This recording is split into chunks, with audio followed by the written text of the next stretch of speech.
All right, let's count from 100 to 1. Not your exam results. This time, it's billionaires. And trust me, by the time we reach number 1, you might rethink your grocery budget. Right now, on your screen, you're watching something most people never really think about. A list from 100 all the way down to 1. But this is not just numbers. It's a story of power, risk, failure, and extreme success. Every name here represents a journey, and every journey started from zero. None of this started with billions. It started with ideas, small ones, sometimes ignored ones. A garage, a dorm room, a small office. That's where most of these stories begin. No one is watching at the start. No one is believing at the start. But something is happening quietly. Something most people miss. Work is being done when nobody is clapping. Slowly, things begin to change.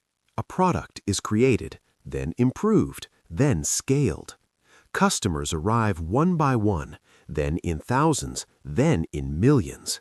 What once looked impossible starts becoming normal. And at this stage, most people still don't notice what's coming. Then, suddenly, everything accelerates. Markets expand, companies grow, systems connect.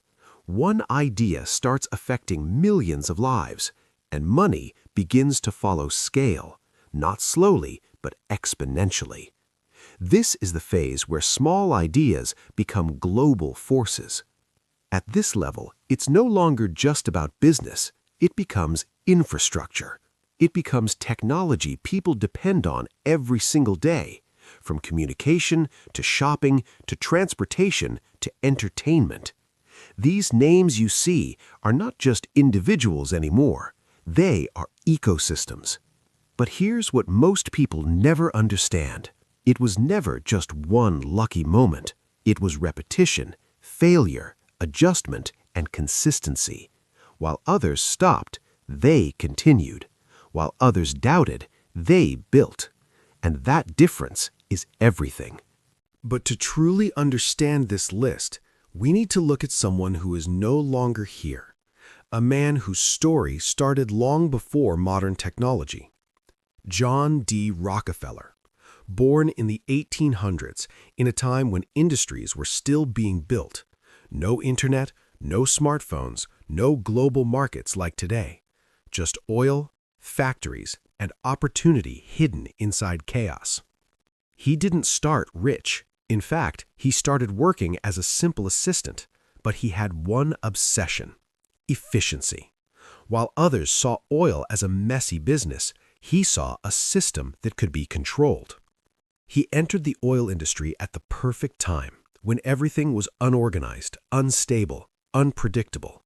And instead of competing randomly, he built structure. He bought refineries, improved processes, and reduced waste. Step by step, he gained control. At his peak, he controlled almost the entire oil industry in America, not through luck, but through strategy, through systems that worked faster and cheaper than anyone else. He turned chaos into control. And here's what makes his story unforgettable. His company shaped the foundation of modern energy.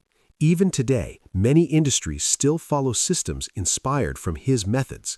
He didn't just build wealth, he built the blueprint of industrial power. And that's why this list matters. Because whether it's the past or the present, the pattern never changes. One idea, executed better than others, can change everything. Another name from the past, Andrew Carnegie, a man who came to America as a poor immigrant boy. No wealth, no connections, just opportunity in a changing world. He started working in factories, earning almost nothing. But while others worked only for survival, he observed something different. Steel was the future. Everything around him, buildings, bridges, cities, would depend on it. He didn't try to do everything. He focused only on one thing, steel production.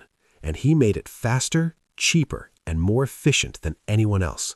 While competitors struggled with old methods, he rebuilt the system itself. Soon, Carnegie Steel became the largest steel company in the world. His factories powered the rise of modern cities. Skyscrapers, railways, bridges, all connected back to one material, steel. And before he left the world, he gave away most of his fortune because he believed wealth only matters if it creates impact. Different people, different businesses. But one thing is clear. These aren't just rich people. They built systems, companies that run the world, technology we use every day, products we can't live without. And while their wealth keeps growing, most people are still trying to keep up with everyday costs. That's the real difference. It's not just about working harder, it's about thinking differently. Understanding opportunities, taking risks, building something that grows beyond you. Because at the end of the day, they didn't just earn money, they built machines that make money. So the question is, what are you building? Because look at this list again. Some built cars, some built apps, some built entire industries, but all of them started with one decision. Now, I want to hear from you. If you had the chance, which business would you choose? Technology like Elon Musk, online platforms like Jeff Bezos, or something completely different? And be honest, do you think hard work alone is enough anymore? Or is it about thinking differently? Drop your answer in the comments. Let's see how people are thinking today.